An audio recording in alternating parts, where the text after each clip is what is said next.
reading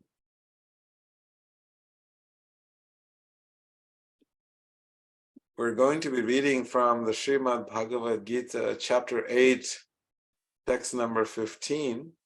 We'll wait for the verse to be pulled up.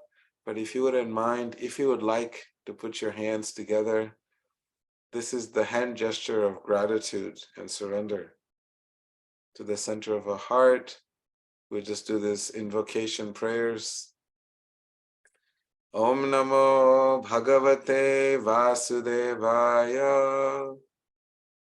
Om Namo Bhagavate Vasudevaya. Om Namo Bhagavate Vasudevaya. The verse from the Bhagavad Gita. Oh, the verse just disappeared. Can we make the verse appear again? There we go. Oops.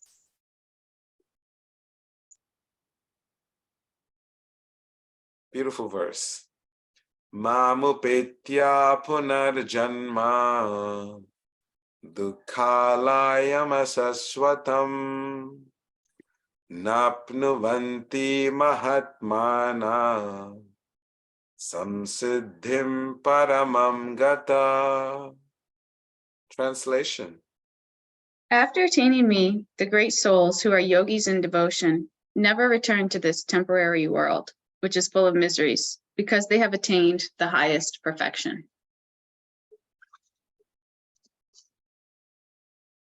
Thank you all for joining today. And this talks one of the key themes from the Bhagavad Gita overall,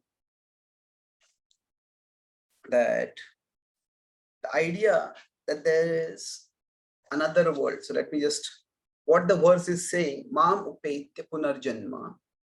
So this is this world which we are presently in. Let's call this the material world. And then there is another world which is called the kingdom of God, the spiritual world, paradise. There's different names for referring to it. But now that world is the world where Krishna exists. Krishna is the supreme divinity. And Krishna is telling over here that those who practice devotion to him, Mam Upetya, they will attain his abode. And why should one attain that abode? And basically he says that they will not come back. Once they attain it, this is not going to happen. And what's wrong with coming back here? He says that this material world has two troubling characteristics about it. One is, it is distressful. It's a place of distress, and it is temporary. Dukkhalayam ashashvatam. Okay, so now this particular point, that this world is a place of distress. We lost your tablet view. I'm not sure if you know that. Surprise, yeah. So I'm just trying to reconnect. Anyway, so that is the basic point of this verse till the tablet reconnects. Okay. So now the idea that there is some world beyond this world is something which we'll explore soon. But the first part of this verse is itself the dukkhalayam ashashvatam. That can seem very pessimistic. Now, what is the idea that, oh, this world is a place of distress? And we say, does that mean that we are all meant to be just, nothing we can do about it? That life is distressful, just live with it. Now, is it a recipe for pessimism? Well, not necessarily, or not at all, in fact. Because the mood of the Gita is not that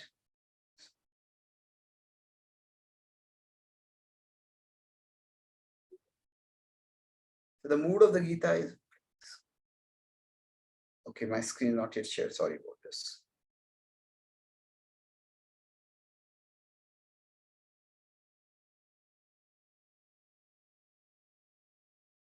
So if we consider the Gita itself, Arjuna at the start of the Gita was in distress. He was in such profound distress that he was full of tears in public. And yet by the end of the Gita, Arjuna was calm, he was confident. So what had happened is the Gita's message transformed him. This is what happened by the Gita's message. So when the Gita is saying that this world is a place of distress, its point is not to condemn everyone to distress. So this can at one level seem pessimistic, but it is not pessimistic. Why? Because it's not a sentence of condemnation. It's a statement of caution. So distressful place, when the Gita is saying this, dukkhalayam, it is not a statement of condemnation that everybody has to live in distress. There's no alternative to you. That's not at all the point of this verse. It's more a statement of caution. What is the caution? That don't have a utopian view of life. Don't, specifically what it means is, don't expect a problem-free life. And don't make decisions solely based on avoiding distress. So the word dukkhalaya, now the idea of dukkha, I'll just make a couple of short points and then we can discuss. Others can also wonder. Dukkhalaya, it is something similar to, there's a common word, Himalaya. Now Himalaya, it is actually the place of snow. The mountain ranges in the north of India are called Himalaya.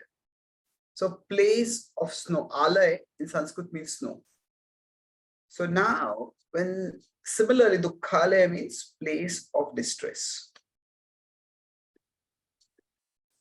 Now when we say place of snow, snow essentially means it's going to be cold. It's going to be freezing cold. Suppose somebody goes to the Himalayas and they say that I don't want to feel cold, or there is no cold over here. They are going to be in for a rude shock. But that there is going to be cold in the Himalayas does not mean that cold is the only thing to be experienced. Say if somebody goes to the Himalayas, in the Himalayas, there are many things that could be experienced. There is definitely cold. Cold is going to be one part of the experience. So if these are our set of experiences, this is our consciousness that is experiencing things. So now cold is going to be one thing they experience, but apart from the cold, there is also you could say majestic mountains over there.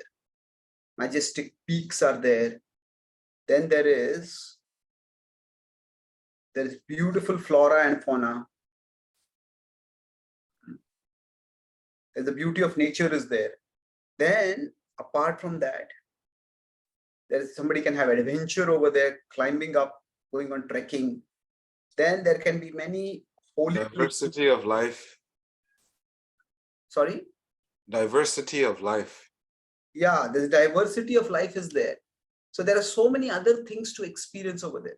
But suppose somebody goes to the Himalayas and they're only, I don't want to ever experience cold. Where? Or they constantly keep complaining. Why is it so cold? It's so cold. It's so cold. Oh, cold. People around will say, what you're saying is growing so old now. So old, so old. Just learn to live with the cold. That doesn't mean one has to freeze to death. That doesn't mean one cannot have warm clothes. But the point is, if somebody thinks that I will remove cold from my experience, that is not going to happen. So similarly, if we consider our life, in our life, consider our consciousness, there are going to be problems in our life. And if somebody thinks, I want a problem-free life, that is not going to happen. In fact, the more somebody tries to remove problems, then even the smallest of problems will start appearing to be like a big problem.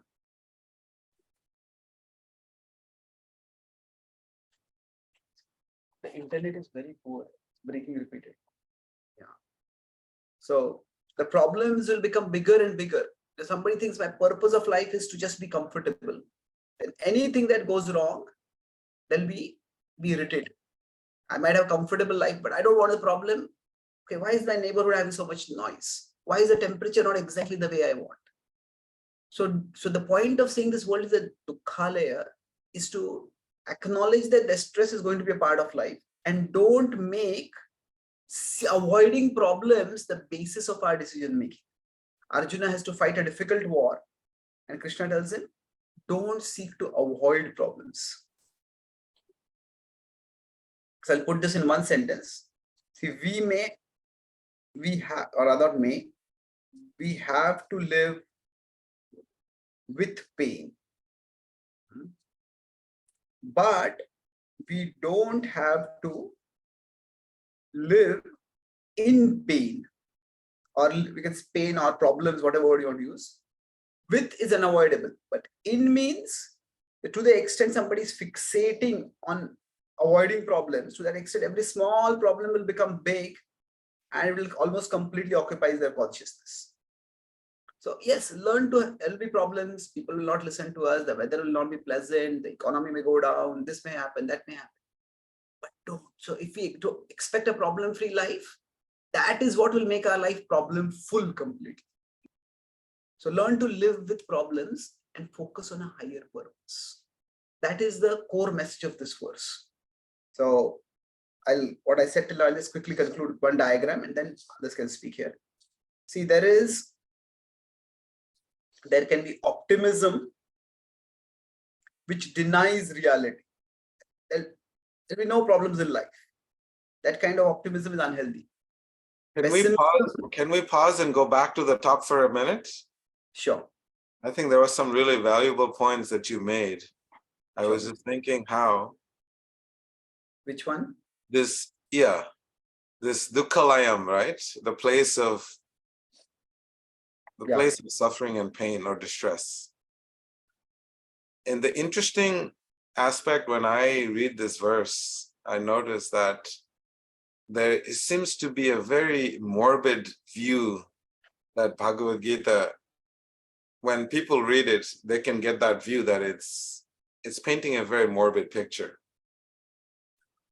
And I had a problem with it when I was studying the Gita. It's like, why is it that everything has to be bad, bad, bad? You know, and I didn't like that because there was so much good that I used to see in this world. People were nice, so many, good moments. So I used to have a problem with it. And then I realized, I don't know why my face is on the screen. I only got it. I thought you were speaking for a longer time. Okay. And then I realized that the most important thing that I found in contemplating on this verse is because of the instruments that we are utilizing in experiencing the world is what causes us to see the world as being a place of distress. Because the inability of our consciousness to see the objective reality, because we are constantly being subjected, so we are always seeing the subjective reality. That's why it seemed to be very distressful, dukkhalayam. So then I concluded that what I needed to do is try to see how I can raise my consciousness where I would not see the world as a place of distress, but I would see the world as a place of spiritual enlightenment.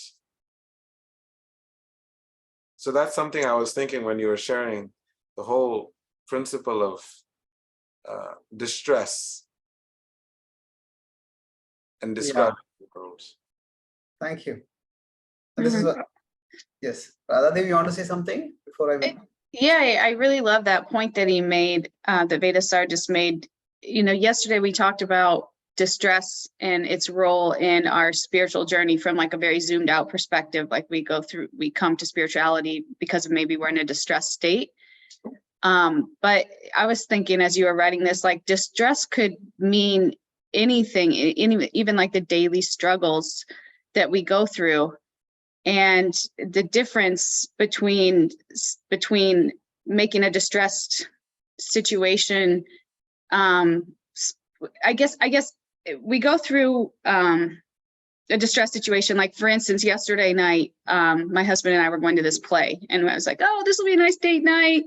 We were so excited to go to this play. We're on our way, and we get a flat tire. And in that moment, we could, and I've definitely done this before, this is usually my default, like figure out whose fault it is that we got this flat tire and start blaming each other. And in that instance, that distress could cause disconnection between my husband and I. But last night, I actually, when it happened, this was a play I really wanted to go to. He was pretty indifferent. So I felt bad that this happened to his car when he was taking me to this play. And then he has to spend the next hour on the side of the road, fixing the tire. Meanwhile, his mood is like, oh, are we going to be late for you? Like he's worried about me. I'm worried about him. And then he spends some time fixing the tire. He like misses the dinner. And because he's fixing the tire, so then it's like, it could have been a big moment of disconnection for us, but instead it was such a moment of connection, because then I'm so appreciative of him doing that. And then it takes us 2 hours to drive home at night because we have the spare tire that also is flat. So we have to stop and fill it up. And he's up at like midnight driving us home, and he just has a great attitude about it. And we get home and I'm like, "You're a superhero." And it's like, again, in that moment, it could have disconnected us, but what it actually did was make us closer. And I feel like these moments that we go through in life, like whether it's with a relationship with your loved one, a child, a spouse, or somebody at work, or even within yourself, these things happen. And if in that moment, as hard as it is, because we want to be frustrated, we want to place blame, we want to quit. We in my head, I'm like, you know what? Everybody was tired. Why did I suggest we go to this play? We didn't have to go. But if we could get past those like initial narratives and initial inclinations or reactions to be negative, and try to use it as an opportunity to connect further, these situations of distress can even be just like, they can help us connect more to ourselves, to our relationships. And in that, if we learn that, maybe they can help us connect more to our divine, if we can see the larger scope of life like that. That was my thought when I was watching this. Yeah, thank you for sharing that. Yes, that is one key point here, that what you talk with Sadhguru, and I think about raising our consciousness, changing our focus. What is it that we dwell on? We're not able to see your screen yet. Yeah. Okay, there we are. So now, just to elaborate on this point of distress, so we can say that there are different views about distress. Some people say it is a state of mind. Others say that it's a state of existence. Now, what does state of mind mean? That actually, if your mind is strong, well, there is no distress at all. So, but some people say, no, there are some things which are distressful. Whatever the state of mind, there is a state of existence which is real. So now, if we consider from the Gita's perspective, the Gita's perspective says that, so is it this or is it, which one of it is? The Gita says, actually it is both. What does that mean is, if we consider, mentioned in the earlier diagram, how there is the soul, the mind, and the body. So sometimes at the physical level, there are situations which are of pleasure, and there are situations which are of pain. Because sometimes the weather is comfortable, it's a good day, let's go out today. And sometimes it's freezing cold or it's burning hot.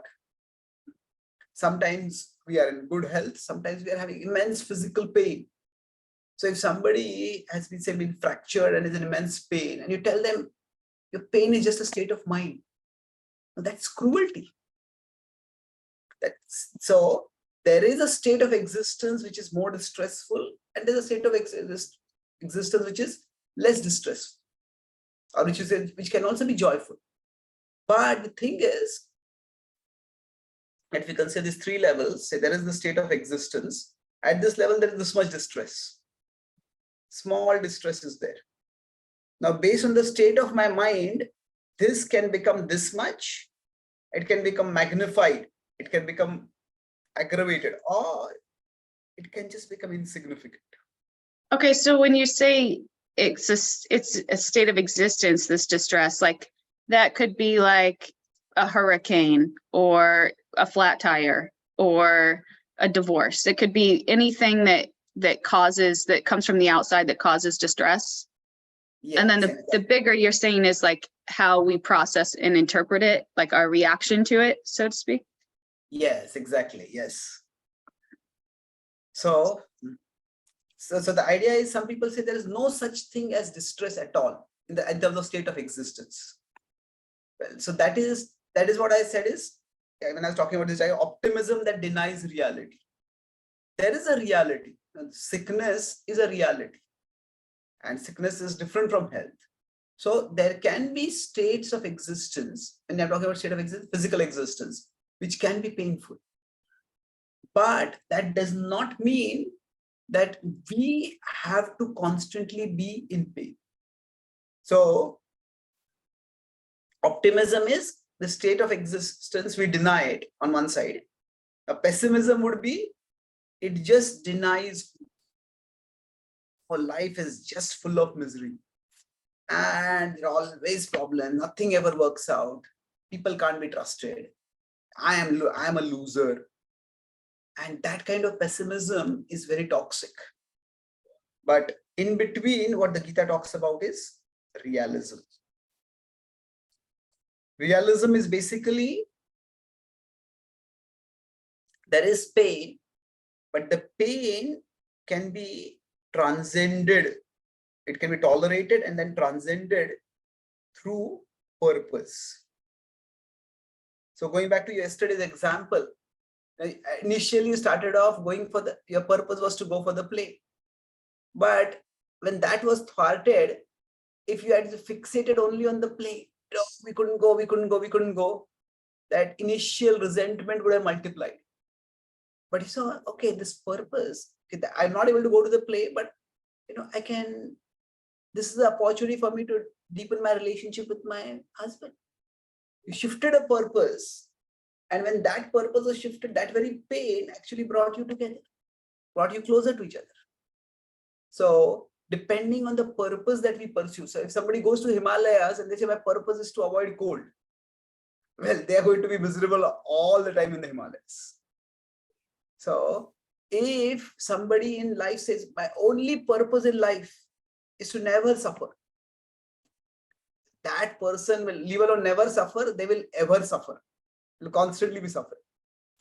But okay, I want to do something meaningful. I want to do something valuable. I have a higher purpose to my life. And once we focus on the purpose, so in one sense, purpose can make our pain bearable. So this transition I talked about, this stress is here. So if there is no purpose, or I can say the purpose is simply pleasure or enjoyment, then there are many situations in life when there is just no pleasure available. But if there is a higher purpose, a selfless purpose, then the pain can become smaller, it can become bearable. Another point, when I'm seeing the diagram, if you just go up a little bit, yeah, You're right there. It's perfect. You know, we're talking about realism, how you're able to transcend through purpose. That realism in the example that Radhapriti presents is being in the present moment. Our life, we have time in the past, we have present, and we have future. And we see in the Bhagavad Gita, it also explains the three modes of material consciousness, material nature, where living in the past is considered to be in the mode of ignorance because it's gone. And living in the future is the mode of passion. And living in the present is the mode of goodness. So what I'm seeing is what you're presenting, realism, is being in the present moment, in the present situation. And that is when you actually find joy. And you're not disturbed by this major fluctuations of happiness and distress. So you're saying that when we are in the past, that will lead to pessimism? Yes. Okay, sorry, my video went off. So because we'll fixate on all that has gone wrong in the past. Correct. And if we are focused on the future, that will lead to optimism. That is, oh, this will happen, that will happen. We'll be just daydreaming like that. Okay, interesting. Yeah, so now the idea of living in the present is very important, because the present is where we have opportunity to do some things. This does not mean necessarily, just to complement what you're saying, that we can look at the past from two perspectives. There is lamenting about the past, and there is learning from the past. Now, when we are lamenting, that is in the mode of ignorance. But when we are learning, then we can look back at the past, but we are grounded in the present. And then we look back at the past. Okay, this happened. This is how I acted at the time, but I could have been a little more thoughtful. I could have acted that way. Let me learn this, and let me make sure that in future, I act in wiser ways. So that is fine. But most of the times when we think about the past, we are not really in charge of our thoughts. Our thoughts are simply going off to the past. It's like a movie that is an autoplay and we're just passively watching. And then the past distresses can simply rush into our consciousness in the present, and they take away whatever joy or opportunity that is in the present, that is there in the present. And we could be daydreaming about the present, about the future, and that is unhealthy. But we could also be planning for the future. But so again, daydreaming is where we are disconnected from the present. But when we are planning, okay, this is where I am, and these are the steps I can do to get there. That is fair enough. So when we are in the present, then the problems of the past or the problems of the future, those don't trouble us. And then we can experience life as it is unfolding before us. That's why that is the basis of realism. So we say sometimes that,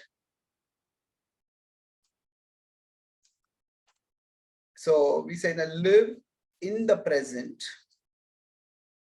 which is important, but not for the present. For the present means, okay, whatever gives me enjoyment right now, that is all that I'll do. We have to live for something bigger than the present. If I'm only living for the present, then let me just drink. I'm enjoying my drink. But how long? So when we live for something bigger than the present, that is a higher purpose. And that is what can make not only the past and the future, but even the present distresses manageable. If somebody, say for example, is in the hospital, they have had an accident, they are in immense pain, and we tell that person, live in the present. That means you're sentencing me to agony. Now, live in the present means, okay, accept the situation, don't resent it. But you can live for something better than the present. You can live for something which is what you could do after you become healthy, how you can appreciate life more when you are in normal health. So that higher purpose, then when that is there, that permeates our present, that permeates our past, that permeates our future, then that is what elevates us above distress. So in one sense, just to, you can consider this is the past, present, and future.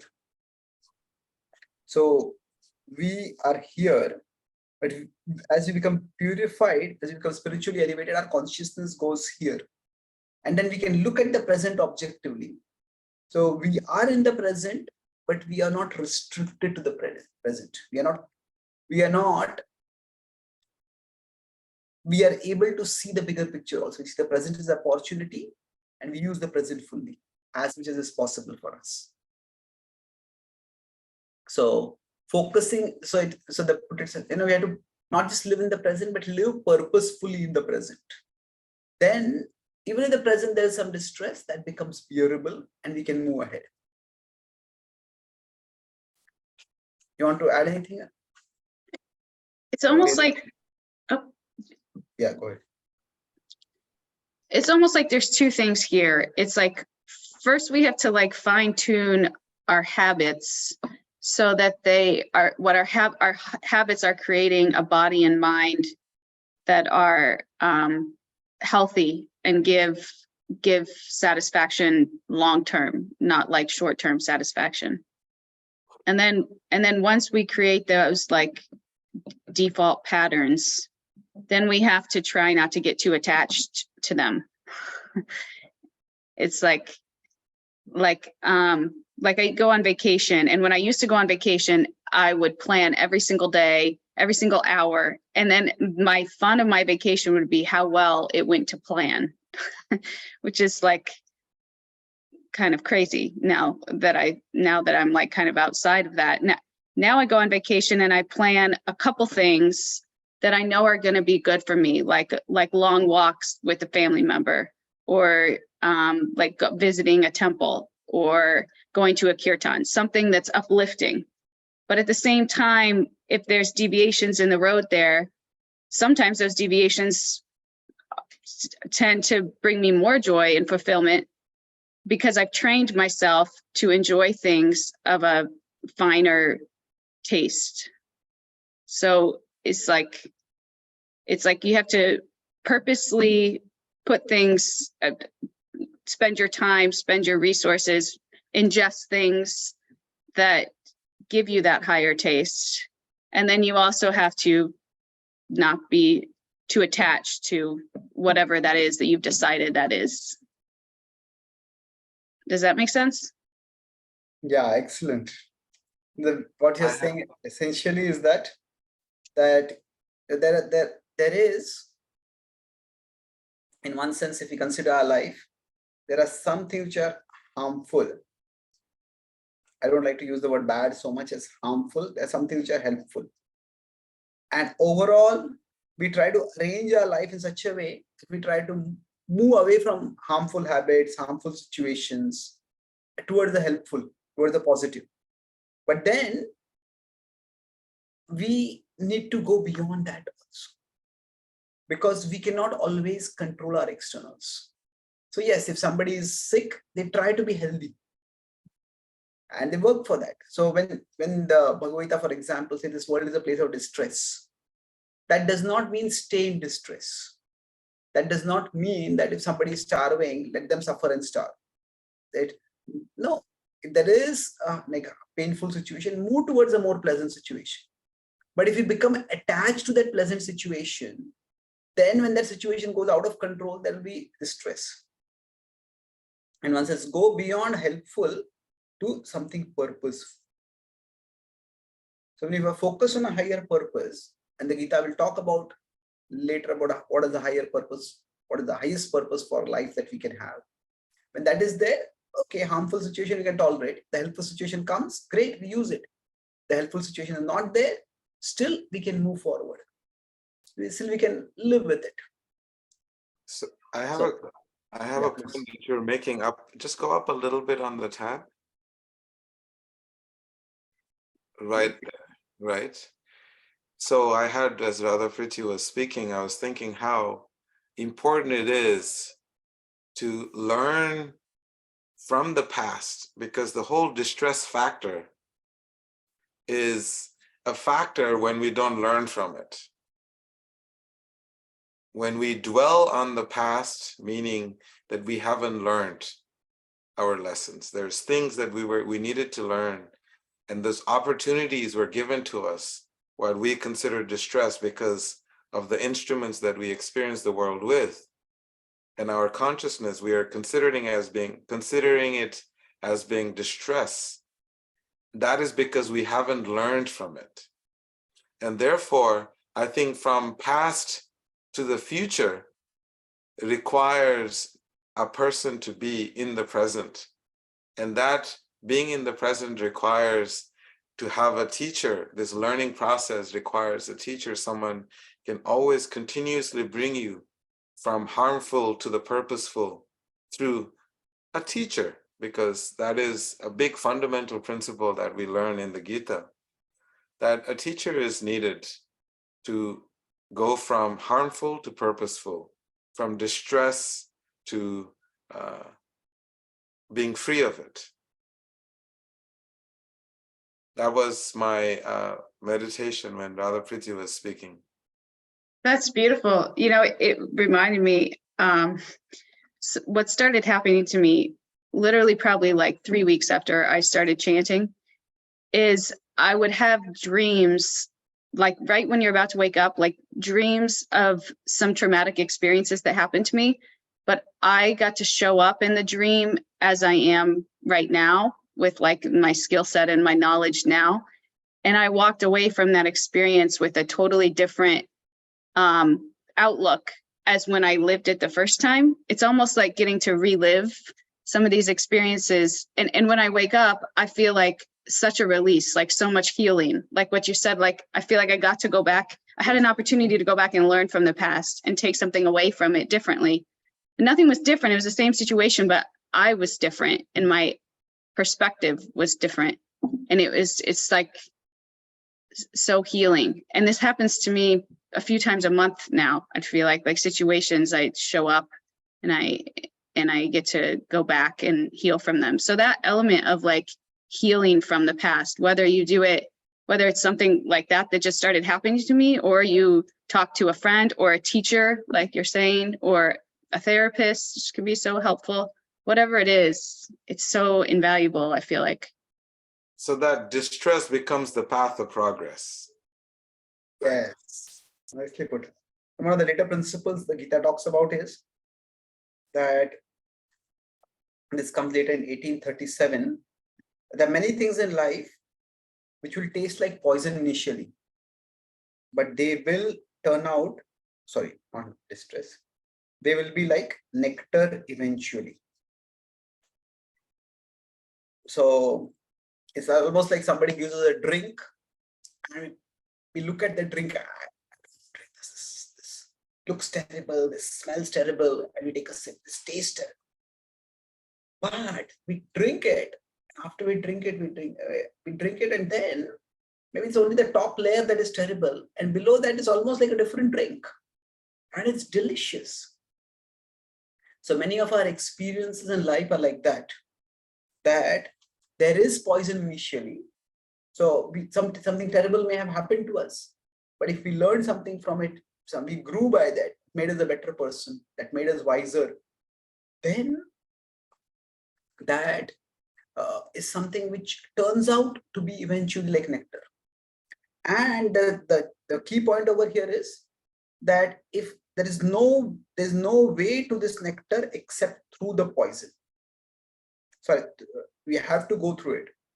So if somebody thinks, no, I won't go here, I'll go somewhere else, I don't want the poison, but then they will miss the nectar.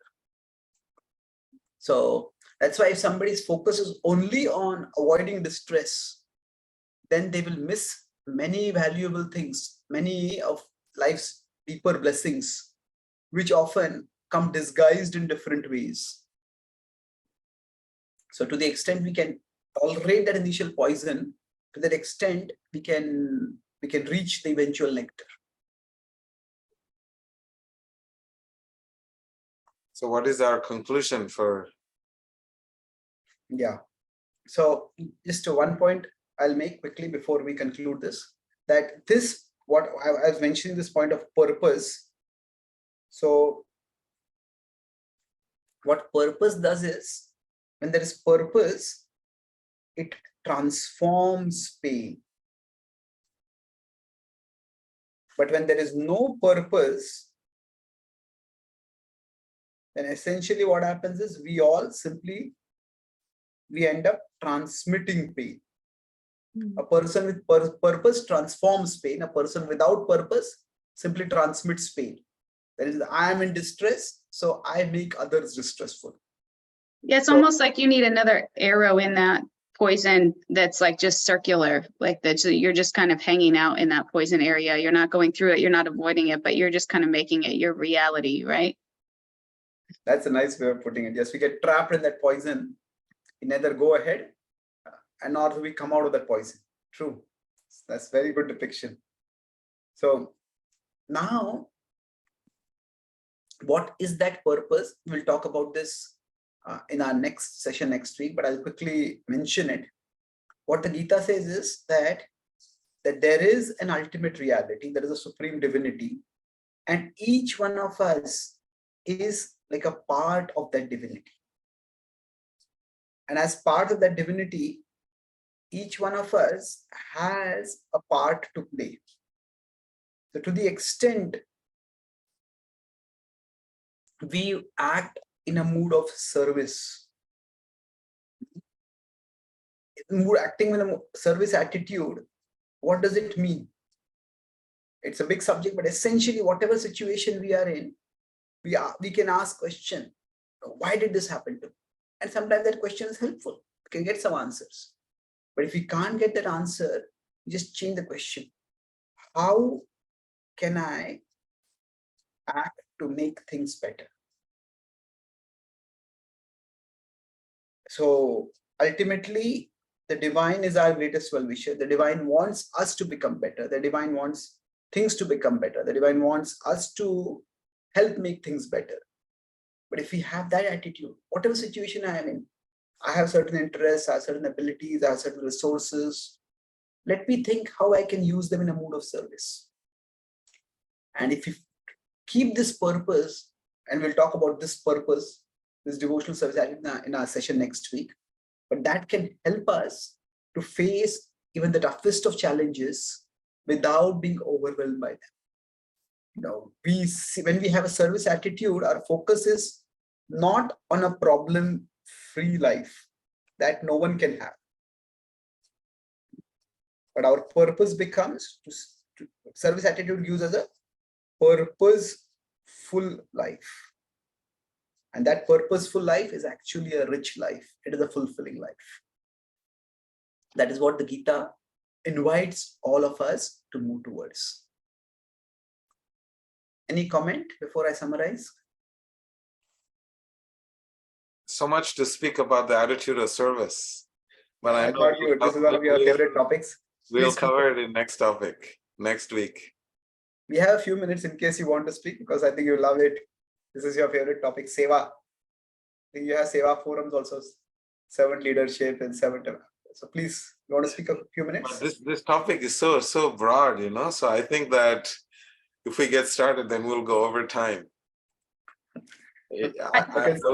I would love to hear. I can see your ecstasy right now, the smile on your face. Because the real purpose is to serve. And so you brought up purposeful life. That means everyone has to figure out what is their service to this world. What is their service to the divine? So yeah, I think to be continued next week. Radha, you want to say something before we finish? I just was thinking, I guess in those moments when we're experiencing distress during the day, they can again be big distress or small distress. I think for me, something that's been helpful to change like my triggers, my triggering things into reactions, to transform them from being reactions to more responses, is like, how can I use this as an opportunity to connect more and and connect deeper? Either to, maybe it's just myself, maybe it's just like, why do I feel this way? Where's this coming from? What can I do in this situation to make it better? And then just sitting in it, just sitting in the discomfort, and that in itself is a huge exercise. Or again, if it's with a loved one, or how can you reach a deeper understanding so that you can ultimately connect more? Because ultimately that's all what we want, right? Is deeper, more substantial connections to each other, to ourselves, to the divine. So just like as it's something to walk away with when we're experiencing these things, that's what I do. I don't know, what do you think about that? I actually, whenever people are in distress and they come to me, the first thing I do is I tell them to get out of the house and go and serve someone. So as Chaitanya Charan Prabhu puts his connection, so when we are ever in distress, the most powerful remedy that I have noticed is when people go out and serve, because they need that connection. That service is divine connection.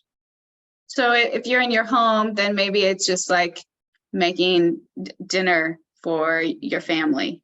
Or if you're at work, maybe it's just like noticing that somebody needs more coffee and bringing them coffee, something like that. Yes, yes, because that action of service it's a divine act. To do something selfless just for someone else, that automatically changes one from the mood of distress to the mood of spiritual connection and that service. Yeah, so maybe that's something we can all try this week. Like when we find ourselves feeling super stressed or like something overwhelms us, look for an opportunity that we can brighten somebody else's day, even however big or small it is. I normally say don't look for an opportunity, create an opportunity. Create an opportunity. That distress is actually helping you to create an opportunity to serve, and that service is divine connection. Beautiful. Create an opportunity. Nice. So I was just thinking one quick point over here, that often we have a tendency to control. And that's not a bad thing. We all do need to control things, some things in our life. But generally, when we feel that we feel frustrated, some problems, essentially what has happened is that we wanted things to happen in a particular way, we wanted to control things, and there a roadblock has come. So if our focus is more on controlling things, then problems can completely frustrate us, because sometimes not only are plans thwarted, sometimes the plans can be totally devastated. But if our purpose is to serve, then we can always find some way to serve. So the example is given just as a river is to go toward the ocean. If it doesn't find one way, it'll go left, it'll go right, it'll go bottom, it'll go top. It'll find some way, it'll keep moving forward. So to this extent, we are in the mode of controlling, problems can completely paralyze and immobilize us. But if to the extent we are in the mode of service, yeah, there's always something I can do. Something I can do for someone, something I can do in a mood of service. So that's why service is actually empowering, especially at all times, but the attitude of service is especially empowering when we are feeling frustrated or thwarted or blocked. It helps us to get out of our head and get out of our blocks which we are facing because things are not going our way. And that's the beautiful thing what you said about service, is that we can look for control, we can try to create control, but sometimes we just can't. That's not in our power. But we can look for service and we can create service. That is something which is very much that door is always open for us. That's beautiful. And not forget that sometimes in the name of service, sometimes we even try to control. So even understanding that service can be deeper than that, bigger than that, not just what our own conception or reality is. That's nice. Actually, service also requires us to control sometimes, like a parent. Yeah, the service to the child is to discipline the child. We have boundaries for the child. So that is not wrong, but in one sense, service attitude is bigger than service also. So even if I can't do this service, it is not going the way I want. But still, if there's something else I can do which can move me forward. Right. That's beautiful. Thank you. So I'll summarize. So we started by discussing today about the world being a place of distress. That is that a pessimistic statement? Distressful world. We discussed how that is it pessimism? It's not, because of the Gita itself helps Arjuna to become positive. It helps Arjuna to make him calm and confident. So that's not the point. Then we discussed about an unrealistic optimism, which says, everything is wonderful, no problems at all. So we discussed that distress is a state of mind, but it is also a state of existence. Now, optimism alone, what happens is it denies the fact that it's a state of existence. There are some situations that are problematic, but that does not mean that we have to become totally pessimistic, because through our mind and the frame of the mind, we can either increase or decrease the magnitude of the distress. And then the opposite of this would be, could say maybe hopeless pessimism, wherein if things are terrible, they are always going to be terrible.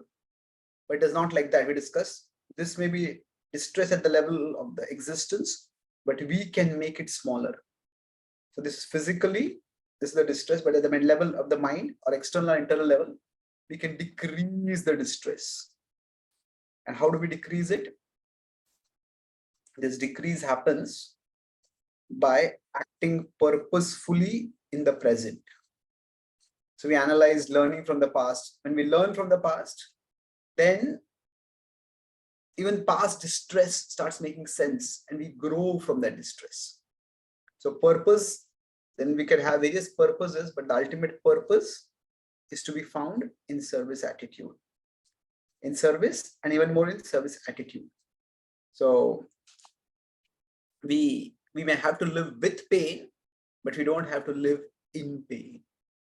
And that is what the Gita says, that don't make your decisions solely based on trying to avoid distress, but seek a higher purpose, and then the distress that may be unavoidable will also become bearable, and we'll find higher fulfillment. Thank you. Thank you. Can we zoom out to the big screen again? We get to see everyone, to see how deeply they're in Yoga Nidra. Yoga Nidra. Yes.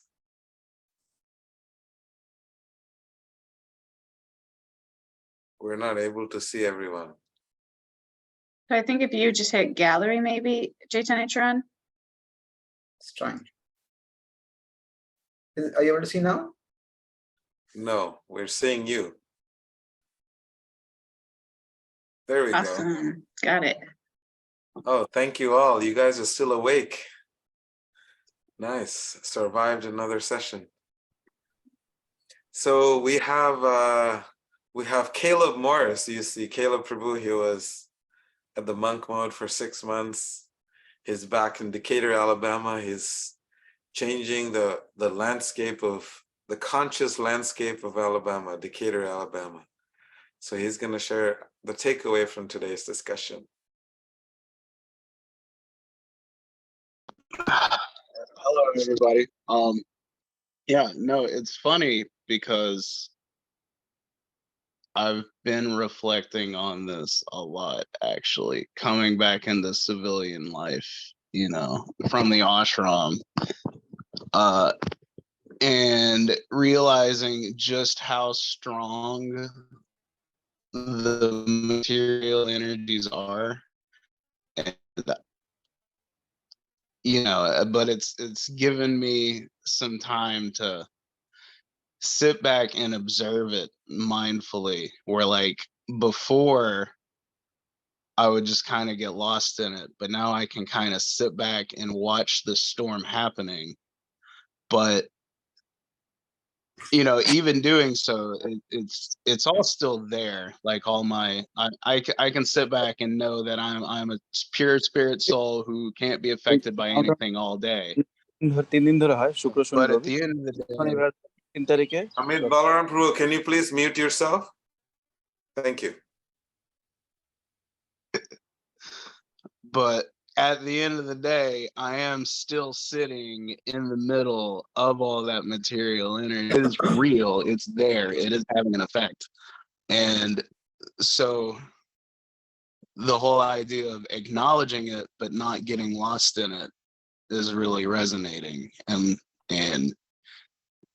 not worrying about what I should have done in the past, but what can I do right now? And because ultimately that's where you're at, is where you're at right now. So all you can do is what you can do right now in this moment. And the service attitude, ultimately, I've been thinking a lot on how existence is basically just this network of souls working in tandem to create this beautiful light show that we're all observing. And so you don't, I always felt like I wasn't doing enough, but then I realized with just the sheer magnitude of souls in existence, whatever you do is enough, because it just takes everybody doing something small for something great to happen. And so to just focus on what good can I do right now? What service can I do right now? And don't worry too much about anything else. I love that. What did you say? A light show of souls? Is that what you said? Yeah, it's a network of souls working in tandem create this beautiful light show that we're all That's observing. beautiful.